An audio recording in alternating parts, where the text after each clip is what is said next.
আসসালামু আলাইকুম, সকলকে আমন্ত্রণ জানিয়ে শুরু করছি আজকের রেসিপি। শুধু দর্শক, আজকের রেসিপিতে সবচাইতে সহজভাবে এরকম পারফেক্ট পাস্তা রেসিপি কি করে তৈরি করবেন, যেটা ছোট থেকে বড় সকলেই পছন্দ করবে, তার রেসিপি শেয়ার করতে চলে এসেছি। তো চলুন দেখে নেই আজকের রেসিপি। প্রথমেই পাস্তা সেদ্ধ করে নিব। এর জন্য কড়াইয়ে আমি 6 কাপ পানি দিয়ে দিয়েছি।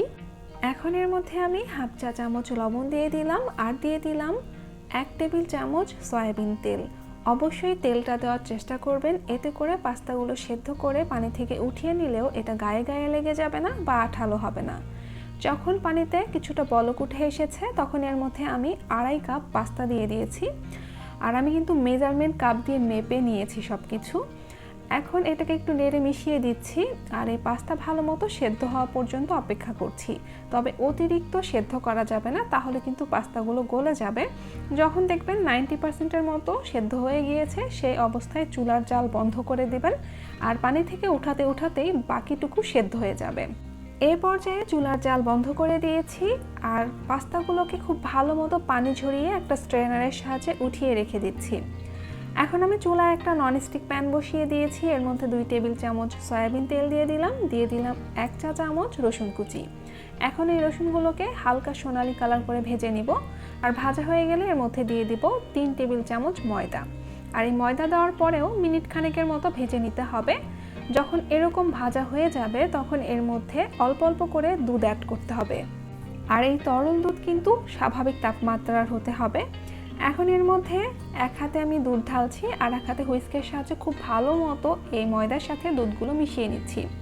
আর এটা কিন্তু খুব দ্রুত করতে হবে। আর এই পর্যায়ে চুলা জাল অবশ্যই একদম লোতে রাখবেন।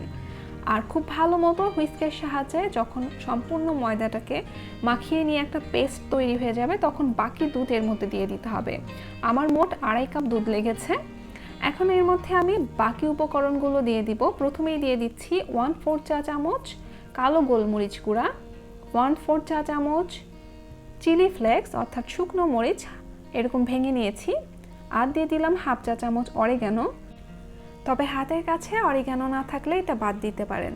এখন এর মধ্যে আমি 1 টেবিল চামচ চিলি সস দিয়ে দিলাম, আর দিয়ে দিলাম 1 টেবিল চামচ টমেটো সস। অবশ্যই এগুলো দেওয়ার চেষ্টা করবেন, এতে করে পাস্তার স্বাদ কিন্তু অনেক অংশে বেড়ে যাবে। এখন এগুলোকে ভালো মতো মিশিয়ে নিচ্ছি।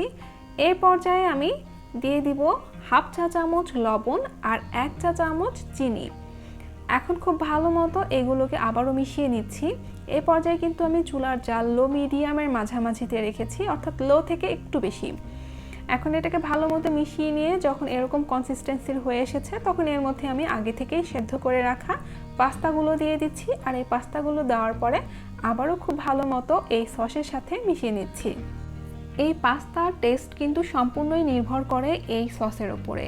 সস যদি একদম পারফেক্ট তৈরি হয়, তাহলে পাস্তাও খেতে হবে দারুণ সুস্বাদু ও মজাদার।